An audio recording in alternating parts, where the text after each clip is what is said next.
thank you very much, everybody. We have a extremely respected man in the Oval Office today, and a friend of mine for a long time, a very good friend of mine. And I'm very proud of the job he's done. What he's done is incredible in terms of human rights and everything else. And he's the Crown Prince, the future king, and I just want to pay my greatest respect to your father, the king, who is an amazing man. I met him early on. He greeted me at the airport at an age that was pretty high up there, and it was about 117 degrees, and he was standing on the red carpet as I came out of the plane. And he's amazing. And when I met his brilliant son, it was at the Oval Office. Shortly thereafter, you came in representing the country, and I called the father. I said, "This guy is fantastic." And I don't know if that helped you or hurt you, but obviously it couldn't have hurt too much, because here you are, right? But we had a great meeting, and the office has changed quite a bit, and we inherited a mess. You actually told me you thought the country was in big trouble. I'm not going to use the exact word that you use. I refuse to say that you thought our country was dead a year and a half, 2 years ago, but our country was in trouble, and now we have the hottest country in the world. You said that also. And we do. We have the United States is right now the hottest country in the world. And between the tariffs and the election, November 5th election, we've done things that nobody can believe. $21 trillion will be the amount invested in the United States or committed to invest in 1 year. So I'm here 9 months. We're up to almost $18 trillion. Biden, as an example, the Biden administration, if you call it that, it's not, to me, it was the Biden lack of administration. They were less than $1 trillion for 4 years. We're going to be $21 trillion for 1 year. I think that's hard to believe. The biggest in history was a certain country, $3 trillion. We're going to be $21 trillion. On top of that, prices are coming down. We inherited a mess with high prices. The worst inflation in the history of our country. We had inflation that was a single 4 years, the worst inflation in the history of the United States. Gas prices through the roof, and that's after destroying our petroleum reserve, which was meant for wars and big emergencies, not to try and win an election. They opened up the reserve so that people get $3 less in gasoline, and it didn't work. They got about 3 cents less, because as big as those reserves are, they're peanuts when you're talking about that kind of traffic. And we're rebuilding the reserves. We're doing all of this, and we've done a job. We're also bringing down prices very substantially, and we've already brought them down very, very substantially. Gasoline is way down. I think you'll be seeing $2 gasoline, but we're now at $2.50, $2.45. Some are lower than that.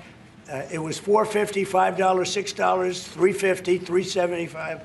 Under Biden, all different numbers, but way high. And we have energy way down. But the biggest thing to me, because I know what it means in jobs, is the fact that we're at over $17 trillion, Scott, and we expect to be around $21 trillion in 1 year.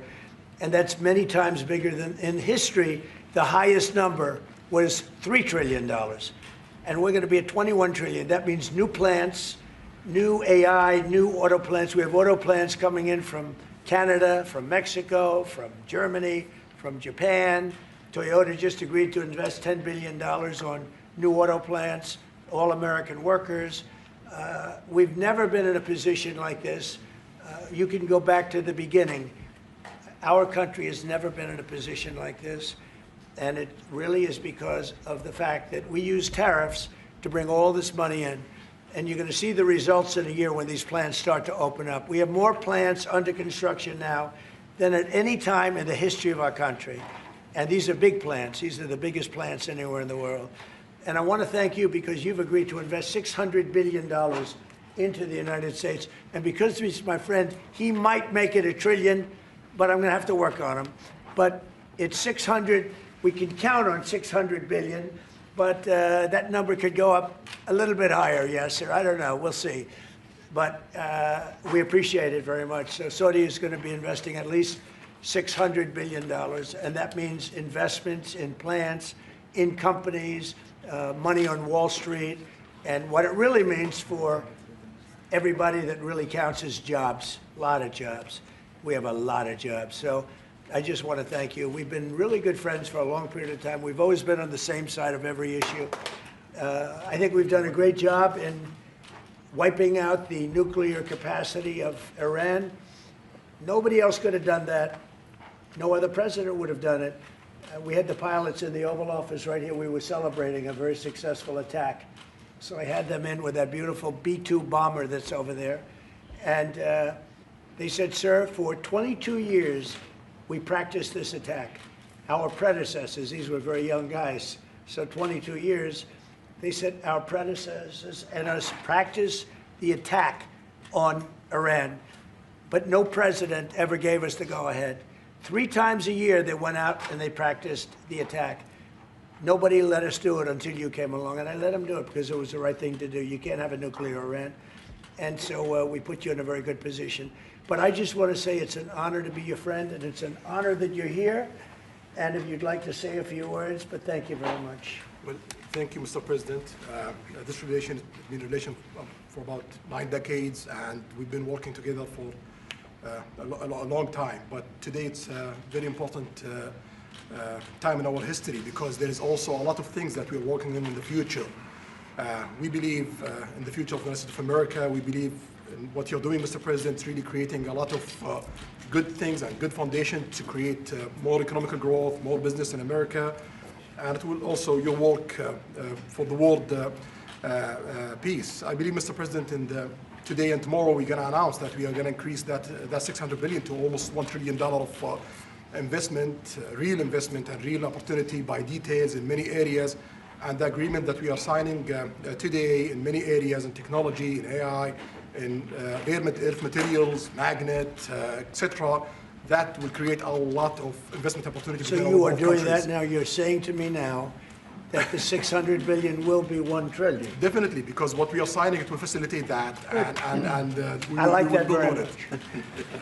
it. Go ahead. He works hard. No, that's great. I appreciate that. That's great. We're doing numbers that nobody's ever done. And in all fairness, if you didn't see potential in the U.S., you wouldn't be doing that. Definitely. You don't want to lose money. As you said, Mr. President, it's the most hottest country in the planet. But what you're creating is not about opportunity today. It's about also long-term opportunity in the United States of America that will affect American economy positively in the next coming decades. Preparing the right foundation of emerging technologies, that's a game changer for America in a good way, and we want to be part of it. Yeah, we're doing really well. And this, you don't see what we're doing so much because we have, although the construction industry sees it. If you look at Caterpillar, who's been incredible, the tractors, everything else, the numbers that we're doing in construction are unbelievable. Some of the plants that we're building, AI, and they're building their own electric with the plant. I gave them the right to build their own electric with the plant because no country, frankly, will have this. China's working very hard to produce enough electric, but we're beating China substantially at AI, which is a big thing. And we had a great meeting 2 weeks ago with President Xi, but on AI, we're doing well. And I have a man, David Rommel. Yes, sir. David, could you say a few words about what you're seeing on the job front and all of the, some of the assets, and also how we've been helped by the Saudis in terms of the kind of investment they've made, please. Yeah, most certainly. Thank you for the opportunity. I am a facility leader for GE Vernova, and if you look at the landscape for GE Vernova investment, over $750 million in the U.S. focused on true manufacturing jobs here stateside. We're looking at tripling the output of our Greenville, South Carolina facility, where we make the gas turbines that are supporting U.S. needs as well as the Saudi Arabia needs. Right. So real jobs, $300 million in gas investment, resulting in over 500 pieces of new equipment being installed in the Greenville, South Carolina facility. That translates into roughly 1,800 jobs across the board for GE Vernova as we try to scale capacity to be able to meet this demand. Along with that, we're partnering with local communities to build the skill set that's required to meet these capacity needs. So that talent pipeline is incredibly important. So it's real jobs in the manufacturing space. Well, you've been great, and thank you very much. And we love that state. I won that state by record numbers. I won a lot of states by record. Texas, a lot of them by Indiana. Just we're working with Indiana or something right now. We won that. We won a lot of them by records, but that was one of them. I want to thank you very much. Say hello to everybody. Great job. You're doing a great job. Thank you. So just in wrapping up, we'll take a couple of questions, but I want to just tell you what an honor it is to be your friend. And I very much appreciate the investment of now $1 trillion, okay? I'm glad you got that out. I didn't want to be the one to tell them, but that's great news. We keep increasing, Mr. President. I know. Each time the opportunities are just increasing more and more. Well, the opportunities, right? You know, we're doing better. Even if you look back 6 months ago, I mean, now all of a sudden you feel even better. So, and I think we're only going to go in one way. Does anybody have any questions? Mr. President, have you approved the export licenses for advanced chips to Saudi Arabia? The export licenses? We are working on that. We're negotiating that right now. Marco, do you want to talk about that, or Scott? Yeah, well, I mean, that's part of, we may have announcements on that later today, but that's what we've been working on is the mechanics by which something like that could be achieved, and it's part of the broader process, part of this broader engagement and cooperation between our two countries. Certain levels of chips. Yeah. And for the Crown Prince, Your Royal Highness, you're talking about $1 trillion of investment. Could the kingdom continue to do that with oil prices in the mid-60s? We are not creating a fake opportunities to, please America, please President Trump. It's real opportunities. For example, when you ask about the AI and the chips, Saudi Arabia have a huge demand of, a huge need of computing power, and we're gonna spend in the short term around $50 billion by consuming those semiconductors for our needs in Saudi Arabia. And with the agreement that we're gonna have with North America, that will allow us to focus that consuming power in the short term by $50 billion from the South America, and long term with hundreds of billions of dollars in the long term. So there's a lot of real opportunities that fit to our need in Saudi Arabia and fit to our investment strategy. Mr. President, is it appropriate, Mr. President, for your family to be doing business in Saudi Arabia while you're president? Is that a conflict of interest? And Your Royal Highness, the U.S. intelligence concluded that you orchestrated the brutal murder of a journalist. 9/11 families are furious that you are here in the Oval Office. Why should Americans trust you? And the same to you, Mr. President. Now, who are you with? I'm with ABC News, sir. You're with who? ABC News, sir. Fake news, ABC fake news, one of the But the worst, question is one of the legitimate, worst sir. in the business. But I'll answer your question. Thank you. I have nothing to do with the family business. I have left, and when I've devoted 100% of my energy. What my family does is fine. They do business all over. They've done very little with Saudi Arabia, actually. I'm sure they could do a lot. And anything they've done has been very good. That's what we've done. We've built a tremendous business for a long time. I've been very successful.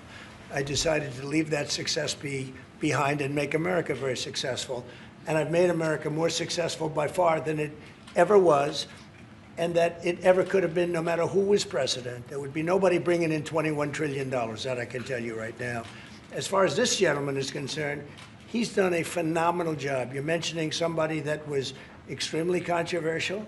A lot of people didn't like that gentleman that you're talking about. Whether you like him or didn't like him, things happen. But he knew nothing about it, and we can leave it at that. You don't have to embarrass our guest by asking a question like that. Okay, since you asked, Mr. President, please, if you allow me to answer. I feel painful about the families of 9/11 in America, but we have to focus on reality. Reality based on CIA documents and based on a lot of documents that Osama bin Laden, he used Saudi people in that event for one main purpose, is to destroy this relation, to destroy the American-Saudi relation. That's the purpose of 9/11.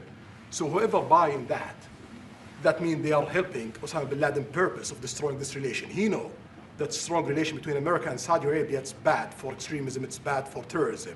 And we have to approve him wrong and to build our relation, continue developing our relation. It's critical in the safety of the world. It's critical against extremism and terrorism. About the journalists, it's really painful to hear, anyone that been losing his life for, no real purpose or not in a legal way, and it's been painful for us in Saudi Arabia. We've did all the right steps of investigation, etc., in Saudi Arabia, and we've improved our system to be sure that nothing happened like that, and it's painful and it's a huge mistake, and we are doing our best that this doesn't happen again. Mr. President, Mr. President, this side, Mr. thank you, President. Mr. President.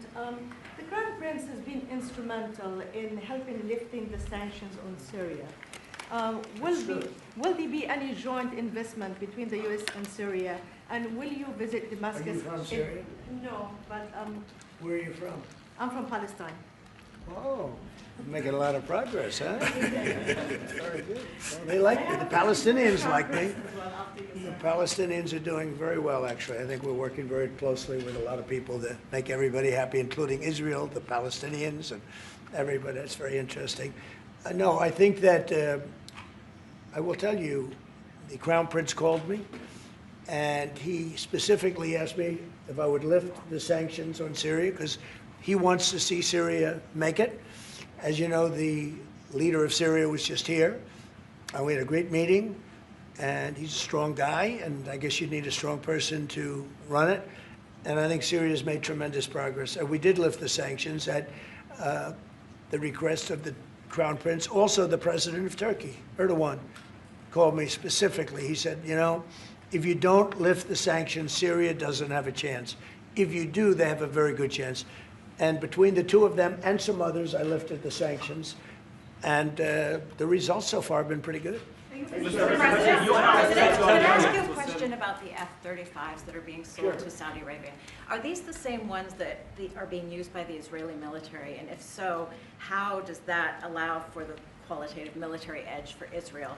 And then I want to ask you, because you brought up the plight of the Palestinians, are you aware of relocation flights to South Africa that are taking place right now? Which flights? There are relocation flights that are taking place. Some Palestinians are being charged up to $2,000 a seat. I'm not going to South Africa for the G20 because I think their policies on the extermination of people are unacceptable. So I'm not going, so I won't refer to anything having to do with South Africa. South Africa has behaved extremely badly. But I will say that when you look at the F-35 and you're asking me, is it the same? I think it's going to be pretty similar, yeah. You know, How will that this affect- is a great ally, and Israel's a great ally. And I know they'd like you to get planes of reduced caliber. I don't think that makes you too happy. They've been a great ally. Israel's been a great ally.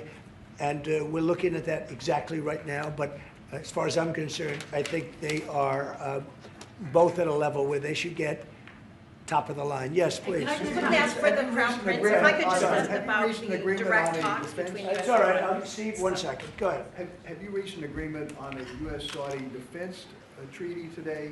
And are you going to bring up the Abraham Accords in your discussion? I already brought them up. What did you say? I think I got a positive response. Would you like to respond?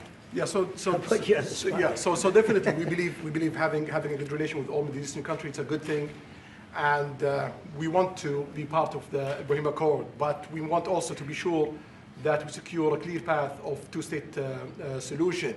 And today we have a healthy discussion with Mr. President that we're going to work on that to be sure that we can prepare the right situation as soon as possible to have that happen. I think we're, you know, I don't want to use the word commitment, but we've had a very good talk on the Abraham Accords. We talked about one state, two state. You know, we talked about a lot of things in a short period of time. We'll be discussing it further, too. But I think you have a very good feeling toward the Abraham Accords. Yes, definitely, Mr. President. We want peace for the Israelis. We want peace for the Palestinians. We want them to coexist peacefully in the region. And we will do our best to reach that day. And the defense agreement, have you reached agreement on that? We pretty much have. Mr. President, Question for the Crown Prince, if I could just finish. We have reached agreement on that. Okay. I wanted to ask you about the direct talks between the United States and Iran. Have you been fully briefed on that, and are you concerned at all about how this might impact Saudi security interests? Well, we are close ally. We'll be working closely together on that issue, and we will do our best to help to reach a deal between the United States of America and Iran. And we believe it's good for Iran's future to have a good deal that will satisfy the region and the world and the United States of America. So we will do our best to see that day happen. And by the way, Iran does want to make a deal. I can say I think they very badly want to make a deal. I am totally open to it, and we're talking to them, and we start a process. But it would be a nice thing to have a deal with Iran, and we could have done it before the war, but that didn't work out. And something will happen there, I think. But they would very much like, I mean, they may say something else, but they would very much like to have a deal. Do we Mr. have a President, you timeline? announced Yeah. that you are going to sell 35 F-35 Say jets. it. You are planning, you said you are planning to sell the F-35 jets to Saudi Arabia. Yeah. Is it part of the security agreement? And how you assess the defense partnership between Saudi Arabia and the United States? And the question for the Well, no, I just said it, though. I mean, we're going to sell them F-35s. That's the end of the question, I Is guess. it part of the security agreement or no? No, we're going to have a deal. They're going to purchase F-35s. They're buying them from Lockheed, and it's a great plane. We make, by the way, the best military equipment. You saw that during the Iran little skirmish.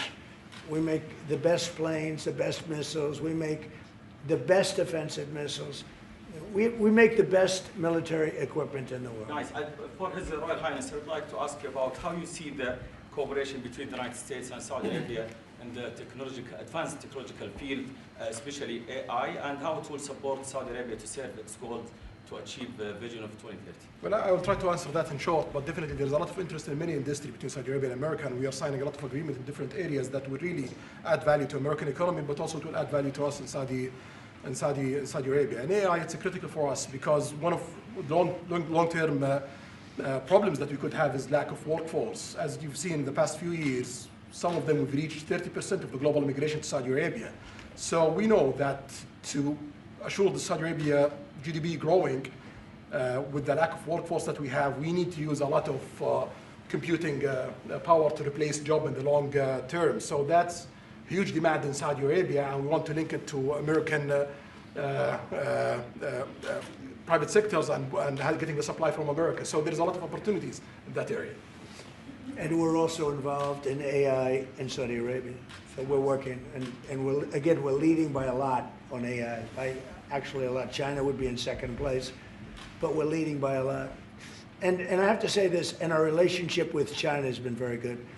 And as far as buying our farm products, they're pretty much on schedule, Scott. I'd like you to call them, say if they could speed it up, it would be good. Okay, but they're pretty much on schedule. Saudi Arabia, please. If I may, I have a question for both the Crown Prince and Prince.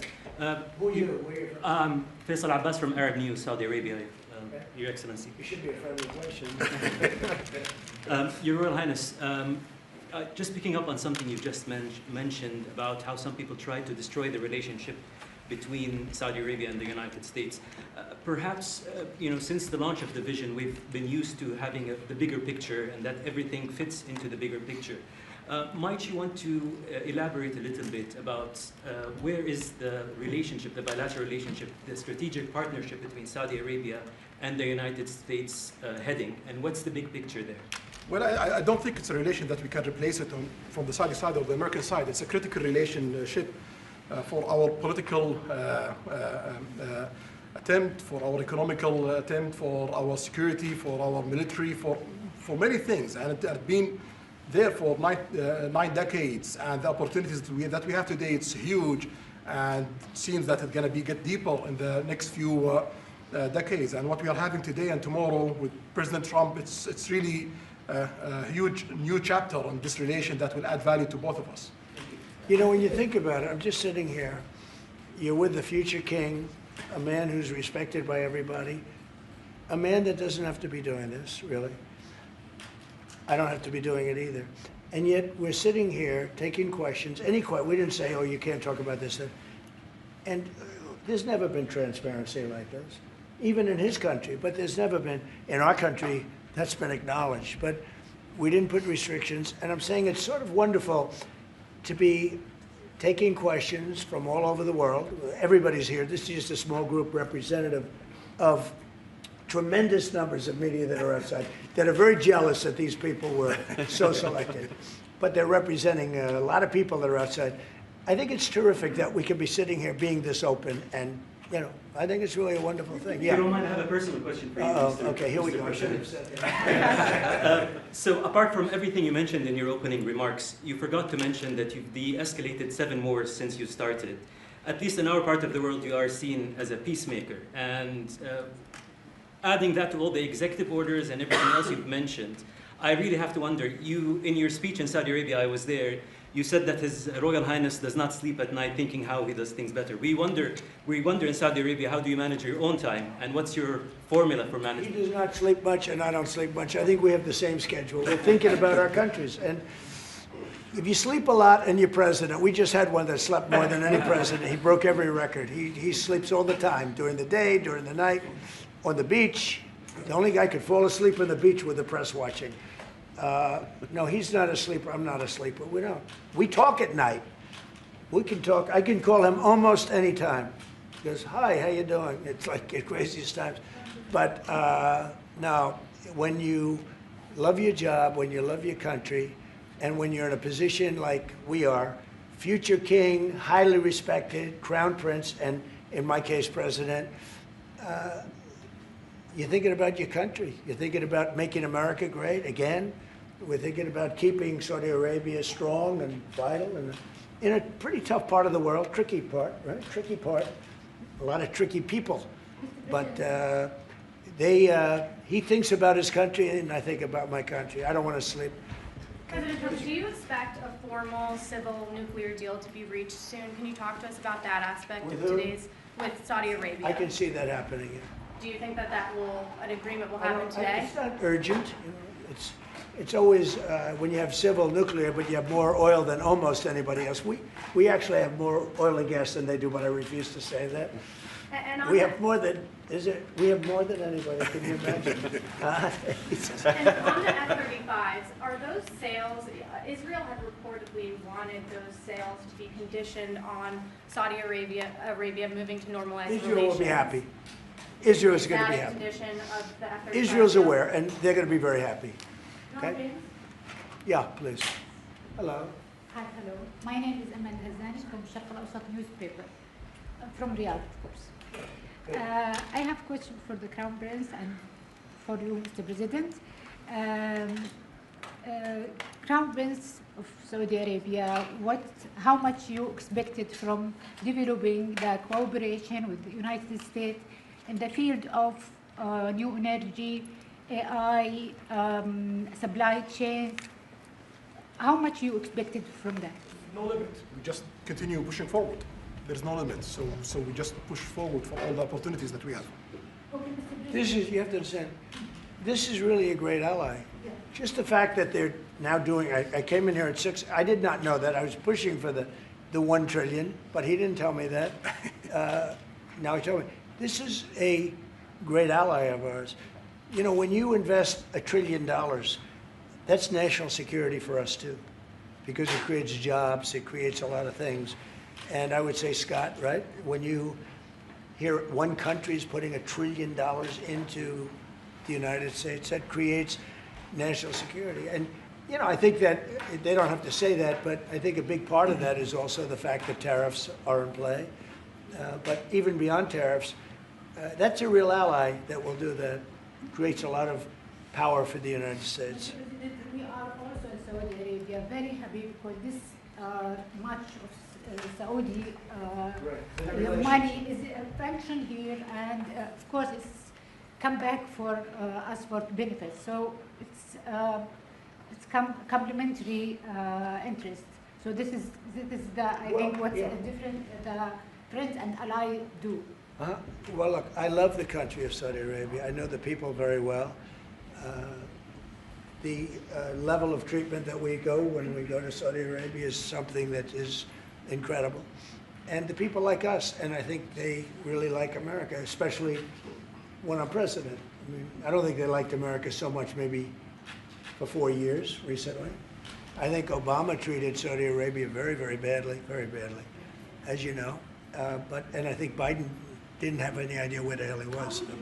I don't think Biden knew the difference. How would you describe the future relationship with Saudi Arabia? I mean, from the strategic aspects, how would you describe the relationship is with? Yeah, a bit of economic. I would say politics top of the and line. It's as good as it can. I don't think it can get much better. We have a country that trusts us, and that's why they make that investment. If they didn't trust us, they couldn't make that investment. And we trust them. They've been very reliable. Now I rebuilt our military in my first term. and we spent trillions of dollars, and we gave away some of it in Afghanistan stupidly because we had stupid people running our country. But we gave away, but that's, as much as it was, it's a tiny fraction of what we put here. And we're bringing our military to a new level, the highest level ever. Oh, we have those plants are going out. And again, it's all American jobs and everything, so it's good for a lot of reasons. But as far as Saudi is concerned, no, I don't think our relationship could be better. I don't think they had a great relationship under Biden, and I don't think they had a great relationship under Obama. But they have a great relationship under Trump. When we did the Presidential Walk of Fame, you saw that, right?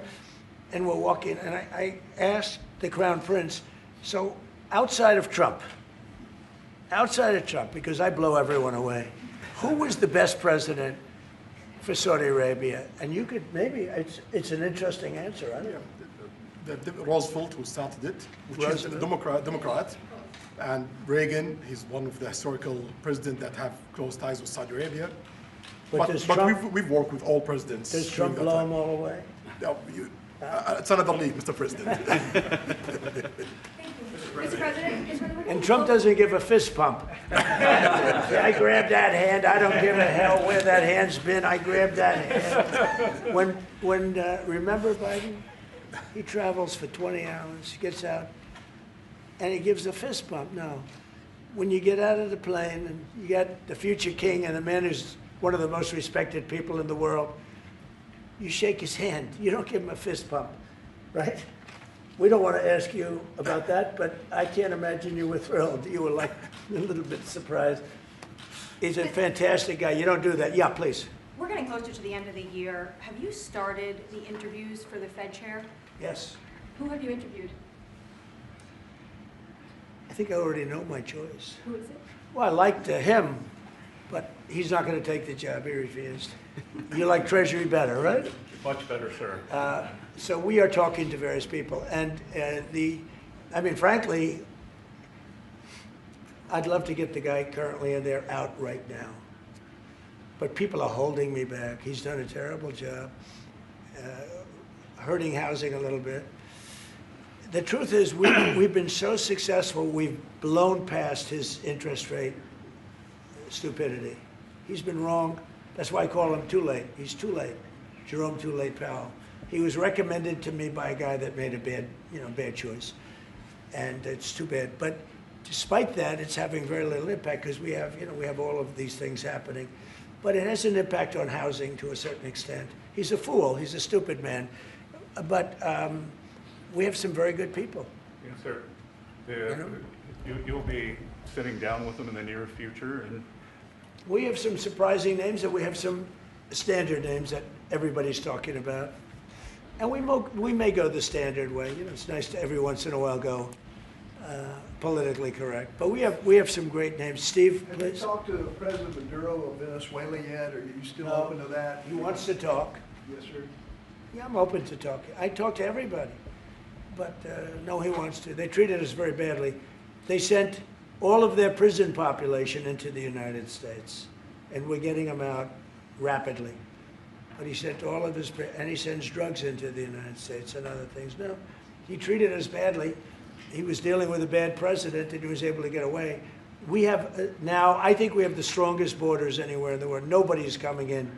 We're taking very weak borders where millions of people came in. For the last 6 months, I don't do these reports. They say 0 people have been able to come in. Is that pretty good? Mr. President, Mr. President, why wait for Congress to release the Epstein files? Why not just do it now? It's not the question that I mind, it's your attitude. I think you are a terrible reporter. It's the way you ask these questions. You start off with a man who's highly respected, asking him a horrible, insubordinate, and just a terrible question. And you could even ask that same exact question nicely. You're all psyched up. Somebody psychs you over at ABC. They're going to psych it. You're a terrible person and a terrible reporter. As far as the Epstein files is, I have nothing to do with Jeffrey Epstein. I threw him out of my club many years ago because I thought he was a sick pervert.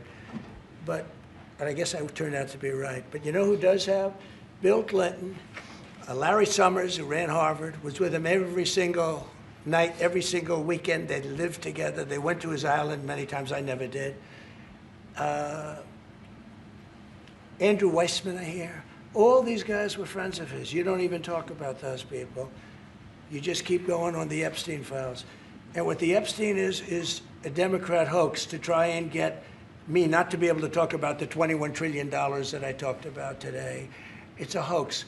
Now, I just got a little report, and I put it in my pocket, of all the money that he's given to Democrats. He gave me none, zero, no money to me. But he gave money to Democrats. And people are wise to your hoax. And ABC's, your company, your crappy company, is one of the perpetrators. And I'll tell you something. So why not just sign it now? I think the license should be taken away from ABC because your news is so fake and it's so wrong.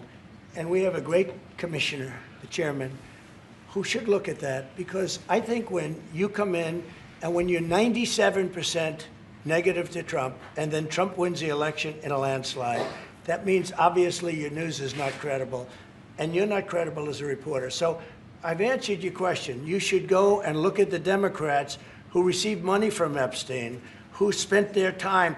Larry Summers was with him all the time. That creep of the fund guy was with him all the time. What's his name? Who? Reid Hoffman. I don't know Reid Hoffman, but I know he spends a lot of money on the radical left. Reid Hoffman, in my opinion, should be under investigation. He's a sleazebag. And those are the people, but they don't get any press, they don't get any news, and you're not after the radical left because you're a radical left network.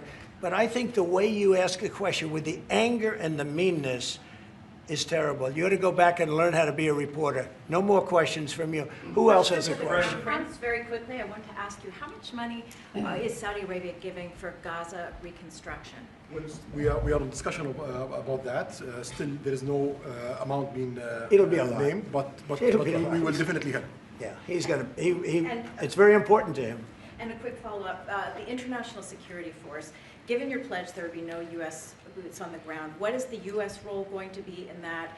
And how do you sort of ratify the allegations that this could undermine Palestinian sovereignty and even the path to statehood? Look, I think we're going to get along great with the Palestinians, and we know their leadership.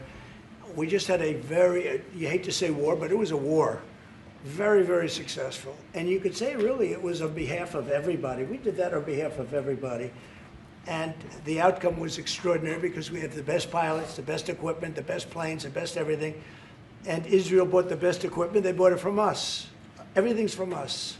It all starts here. This office, I was talking to the Crown Prince a little while. You walk into this office, for somebody from the outside, the Oval Office, it's the most powerful place in the world. You're standing right now in the most powerful place in the world. And no matter how big you are, these are the biggest people, the richest people. They walk into this office. It's special, isn't it? Look at him. He's so happy to be here. But you walk into this office. It's the Oval Office. And we've done a lot of good with this office. I've stopped actually 8 wars. I appreciated your question before. But I've actually stopped 8 wars. I have another one to go with Putin. I'm a little surprised at Putin. It's taken longer than I thought. But we stopped India and Pakistan. I could go through the list. You know the list better than I do. I'm very proud. And I stopped one that was almost ready to start again. You know, there was one that was ready to start. And they're doing very well. So and it all took place right here in the Oval Office, whether by telephone or whether by they came in. Many of these leaders have come in, and you know they signed their peace deals right here in the Oval Office. So no matter if it's the biggest business people in the world or the greatest leaders in the world, the biggest leaders in the world, like the gentleman on my right, everybody walks into the Oval Office and they say, wow. And now, by the way, the Oval Office is in the kind of condition that it should be in. Whether you look at the walk or the marble floors or anything down the road, we're fixing the White House. And we're building one of the greatest ballrooms ever to be built. You know, we have an event tonight, and we're going to have about 118 people because we have a very small room. For 150 years, they've wanted a ballroom, and now you're going to get a great ballroom. And I have to say, I probably made a lot of enemies because in your honor, we're having a dinner tonight, a beautiful dinner tonight, and we have a very small room, right? It's called the East Room, and it's beautiful, it's lovely, but it's like for a little cocktail before you go into a ballroom. It's a very small room. They've wanted a new ballroom for 150 years. We could have sold the big ballroom out 3 times in honor of this gentleman. So I made a lot of enemies because I have a lot of people that are invited tonight or are unable to come because of the size constraint. But you know what we'll do before I leave office? We'll have another dinner because we'll have it ready long before I leave office, and it's going to be beautiful. It's you know, it's a very popular thing what we're doing. And by the way, no government funds. It's all put up private money, all private money. And in the case, I think it's there's a restriction on foreigners. Otherwise, I could have asked you just for a check, okay? But there's a restriction. These are all private individuals that put up a lot of money to build the ballroom. Not one penny is being used from the federal government. So it's really a nice thing. But I look forward to it. I just pointed it out. If this would be a perfect night to have that ballroom open, Susie. If we had that open, we'd have a lot of people very happy. Right now, we have a lot of unhappy people because they all want to be with us tonight to honor this great man. Thank you all very much. Thank you. Thank you.